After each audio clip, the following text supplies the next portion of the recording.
Welcome to Desire Dilemma, a podcast that amplifies immigrant voices in America. I'm Funmi Apantaku-Onayemi, your host. Today we're having a conversation about the desires and dilemmas of Mrs. Idiat Babajide, who came from the country of Nigeria.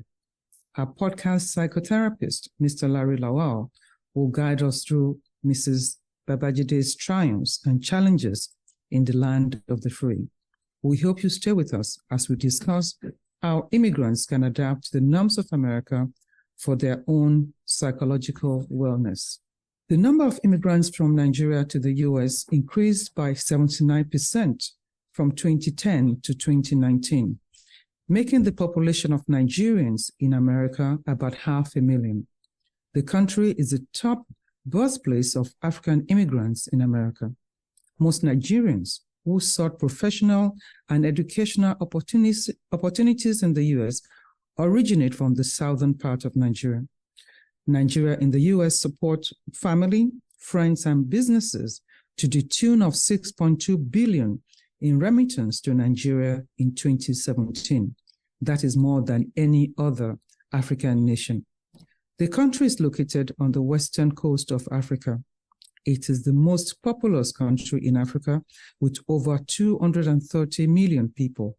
Nigeria has a rich cultural heritage with a variety of traditional arts and crafts. It's known for its music styles such as Afrobeat and High Life. It is also home to several prominent writers such as Wole Soyinka and Chinua Achebe. Nigeria has abundance of resources, notably petroleum and natural gas. Welcome, Mrs. Babajide. Yes. What were your views about the U.S. before you came? I would say I admired this country, but it wasn't really somewhere where I was really eager or rushing to go to. Coming to the U.S. was really a last resort for me to come and further my education at that time. So since you've been here, what's your America's story? Well, I'm going to start from my first time here when I landed. And my taxi took me through third world, and I was very disappointed because the image of US that I had in my head at that time was like more of a land of gold. And for the taxi to take me through third world, and I saw houses that were like substandard. And I was like, this can't be US. But after I spent some more time, I got to see other places that were more up to par with my expectation. Mr. Lawal, could you please help us with that? Because many of us came to the US actually expecting to find gold on the roads, right? Yeah. I think so. How do you even begin to marry that, especially when you're coming from a land in which, oh my God, you're thinking, I'm going to America, it's going to be beautiful, everything will be just wonderful, I mean, wealth and all of that, and then you come to areas in which are actually less than where you came from. Oh, yeah. Well, we're here and we are seeing the reality of what is going on in America. The third word for our listeners, the third word is an area that, it's not too much endowed with high-rise buildings and things like that, but people are surviving there. That is just for, clarification. When we look at the way people come to the United States, immigrants, we don't usually think and, we don't usually prepare enough. And that is because of the information we have and what we have in our head about, the United States. Some of them is almost like fiction. When we are leaving home, we don't, make any preparation, to just think about the differences, between, our home and our host country. We don't usually think about the challenges involved in surviving. So, Mrs. Babajide, you left Nigeria as a full-fledged journalist. Why would you do that? The reason why I left was to further my studies. I practiced as a journalist for 3 years before coming. So I left with the hope of attending, well, not just hope. I'd already gained admission to Texas Southern University to continue my journalism education. So I came there to get my degree in journalism and a master's degree too, and with the hope of returning to Nigeria to step back into my position as a journalist for the Radio Lagos Broadcasting Corporation. So what made you stay? So after that, my first degree, I got married and started having kids, and then thinking, okay, I need to spend some time raising them.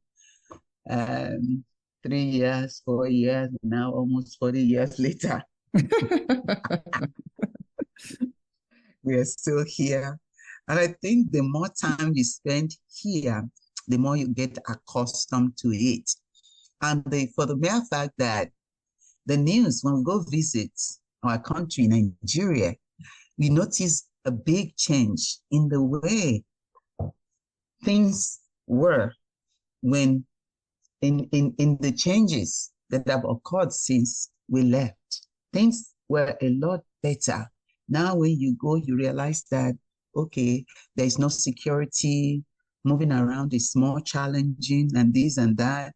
And we're a little bit more critical. Now we began to compare the situation here to what we had in Nigeria. And I think sometimes that wasn't fair because things were not perfect even when we were living there. But now, just because we're now accustomed to more comfortable lifestyle, so the standard over there wasn't good enough for us anymore. So we feel more comfortable staying here, raising the children here, and because we hope that them being here will really allow them to excel and accomplish any goal that they set for themselves. Usually when we come here, we, of course, want to go back home, and then we settle into situations in which we really see Nigeria as being insecure and unstable, and would then become afraid for our lives. But then we have another thing to worry about, which is how do we now exist in this country? And the first thing we think of is finding jobs. Was that easy for you to actually move on from finishing your master's degree into finding a lucrative job in America? At that time, that was almost impossible. I think partly because for me, I had a student visa. And with student visa, you were not allowed to really get a full-fledged job. So then you had to be a little bit creative to water down your qualification. So I settled for seeking employment seeking blue-collar employment. So I ended up working at the Hotel Intercontinental in the Galleria as a housekeeper. And I did that for some years before I finally transitioned into teaching. So I would say it was really challenging to find a job befitting a graduate at that time. And as someone who had children to raise and to support, I had to be in a survival mood and just took any job that will allow me to put food on the table or help my kids in whichever way I could at that time. A lot of people moved to the United States at a very young age. And probably, when I say young, I mean in their 20s. And they've already secured a good job in their home country. But then, they're looking for upward mobility. And to get, high up in whatever they're doing, they need to get some, higher education. And in a lot of those countries, universities, numbers of universities, are very limited. And so they have to kind of look outside of their country for, higher education. So that is what motivates people in general. And then, for economic reasons too, people want, to secure, better jobs and those kind of things. And being in the United States, one has to constantly reassess and evaluate, their goals. Because the goals you are coming in with, after a while, you might, find out that, well, this is not really, working. What do I need to do? So adjustment and reassessment is, very necessary. Yeah, my question is that when we get here, as immigrants, we actually go to good schools. Uh-huh. But once we're done getting our degrees, higher degrees, levels of masters and PhDs, we find ourselves really lowering our standard in terms of the jobs we look for. Because we already said to ourselves, nobody is going to hire us to those white-collar jobs. So we decide then to just pretend as if we didn't go to school because we don't have the confidence to go after lucrative white-collar jobs. And so my question is, why do we do that to ourselves? Well, it's not like, we do that to ourselves, but foreign students in general are in a very, very, very difficult situation. And the reason why I said that is because, you're going to school. And going to school, you are paying your way through school. Okay? Paying your way means you have to work. And you only have 24 hours in a day. You don't have time to kind of develop some camaraderie because you are focused on those two things, survival and your education. A lot of people believe that, seeking for a job starts from, after you graduate. But those kind of things, that activity of looking for a job or surviving after graduation should start while you're in school. Because you build some camaraderie, you join things, you connect yourself to different things that will kind of enhance your opportunity to secure a better life after graduation. But we don't, usually don't have that luxury. So that's why I said we're in a, very difficult situation. But now that doesn't mean that all hope is lost. After graduation, yes, there are things that, people can do. It used to be very difficult, especially for the pioneers. And when I say pioneers, meaning that people who arrived about 50, 40, 30 years ago, it's very difficult because they don't have nobody to kind of look at and say, well, this is the example I'm following. This is the person that can help me and things like that. So, but nowadays we have, things are a little bit easier for the newcomers, so to say.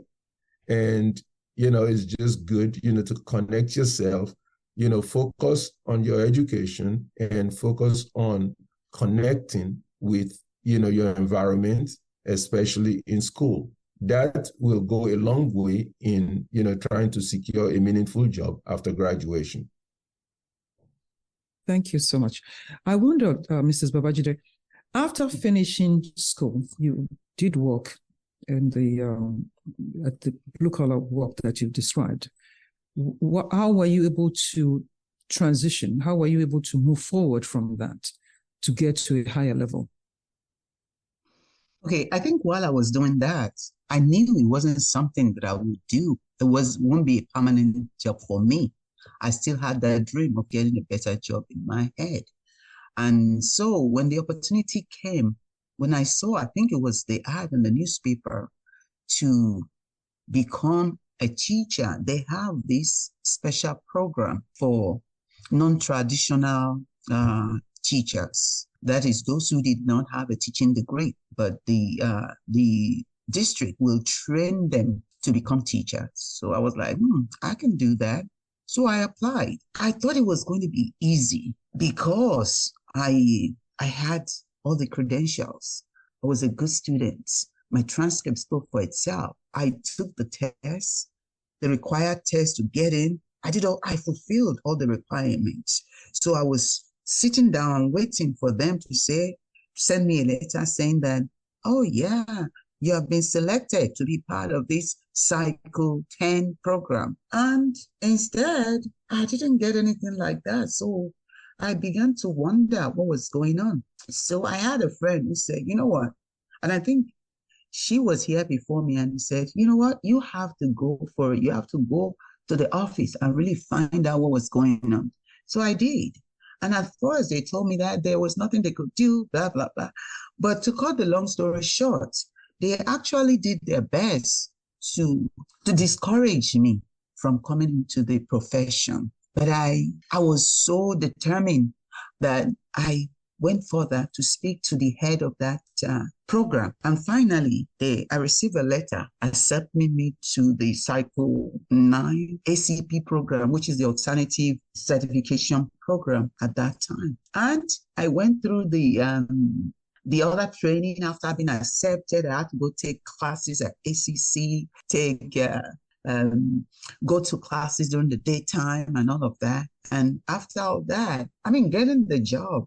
I remember my first job, I had to go to a job fair for, and I was hired on the spot, right? So it was something else when I actually started the job, because my colleagues only heard my accent, and it was my accent too that brought about the hesitation in their admitting me into the program to begin with. But once I stepped into the school, I faced another discrimination from my colleague because the accent was a little bit stronger than what it is now.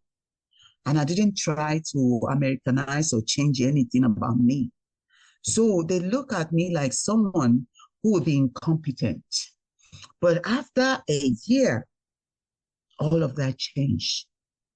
Because they were like, I don't know, I got the ESL Teacher of the Year, and I was getting it back to back to back. That when I transitioned into the other school, I was like, go find somebody else. That's enough. I don't want to do this anymore. I'm saying that because this was someone, if I had not been resilient, right? Or if I had not been determined to go all the way, somebody like me could have been prevented from making the impact that I was able to make. To see that I was able to do this for 30 years. I even finished my career as a Teacher of the Year at my school. Wow, I thought that was just a blessing. That is good. I started like that and I ended like that too. That's wonderful. That's good. Congratulations. You did very much. well. Bravo. You're persistent, and it's just unfortunate that things had to go that way. And that is what usually happens to a lot of, immigrants. People don't kind of take you serious until you get in there and you prove yourself. Yeah, that is good. Congratulations. You must have had some challenges, not only challenges, but you must have challenges rolled in with culture shock. The culture shock of America when you first came, and also the challenges of being an immigrant. What are those? Yeah, let's start from the culture shock. That I observed right away, almost my first week here with my roommate. We were together, and then, maybe she will kick me accidentally or something. She'll be like, excuse me. And then she would do something and say, excuse me. And I'm thinking, excuse me? When are you going to say sorry? Do you have to break my leg or do something for you to say sorry? Because back at home, we apologize, right? Yes, you apologize instantly. You don't say, excuse me. Excuse me to me was like, okay, I'm asking for, permission. Excuse me, I need to go through or something like that. That was my mentality then about excuse me. I wasn't expecting you to ask me to excuse you for kicking me or for doing something that's supposed to say sorry for. When it comes to the challenges, though, I will take it to, I already stated some of them, like looking for work, right? Even when you're looking for the blue-collar job, there's still discrimination. It still wasn't easy. Right. And then getting there too, they make fun of that accent at work and even in school. And my first semester at TSU. That is Texas Southern University, right? University, yes. Okay. I had to take a tape recorder with me to record the lecturer's the lecture, so I could go back home and play it back and take the time to listen to it. It took me a while to get used to the accent. And then I know the same thing. And for us, the accent was still very strong then. So in class, when you were even sharing or participating, Americans, they were laughing at you, thinking you were nobody, that you were not making sense. They were not listening to you. In their ears, they were just hearing nonsense sound. I remember one time, there was this Nigerian lady. She was pregnant. I think she had just come from work. Maybe she worked night. She came to class. So during the class, she fell asleep. But then the professor, Dr. Tatum, asked a question. And this lady opened her mouth and answered the question. But all they could hear was that accent. And before you knew it, everybody was laughing. I was so proud of this professor. He told them, he said, stop. What is so funny? What are you laughing at? This lady is speaking Queen's English. She's speaking good English. And everybody was quiet. That was a proud moment for me, for someone to step up and put those people in check. Yeah. That usually happens, where you get made fun of and those kind of things. One thing that we're usually not prepared for as immigrants coming to the United States is that, we assume that they speak English there, so it shouldn't be difficult for us to fit in. But the use of language can be very, very different. Your example of, excuse me, when we don't use it like that at home. And there is a whole lot of examples like that. Like, for example, people will say, they say, what do you want me to get for you from the store? They'll say, I don't care. Well, back at home, if you say you don't care, that is what it means. You don't care. But here it means whatever, anything that you get from me is okay with me. So you see those kind of things, and you see variations in use of languages, such as, somebody said, I want to go to the restroom. You thinking that they're going to somewhere where they can just lay down and rest, not knowing that, hey, they're talking about the lavatory, as we call it back at home. So, those kind of things, exist. And so we can just tell people who are thinking about going to foreign countries to think about it. Even if they speak English on the other side, they still need to, be prepared for, the different variations of, using the language. Looking back now, Mrs. Babajide, do you miss anything about Nigeria? Oh, yes. I mean, the culture, you can match it. I try to stay as close to home as possible.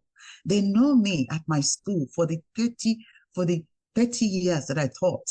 They know what to expect from me when they see me on Friday. They know I'm going to come with an African outfit on Friday. If I go to school on Friday in something else, they're going to be like, what's going on? What happened today? Why aren't you?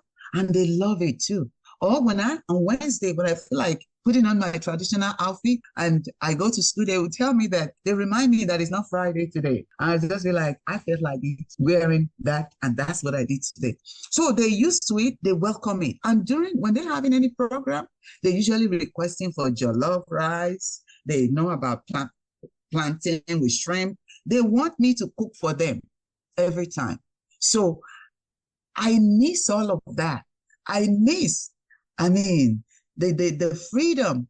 But I think things have changed in Nigeria too, though, because I remember when I was growing up, the country was safe. Lagos, you feel like you own Lagos.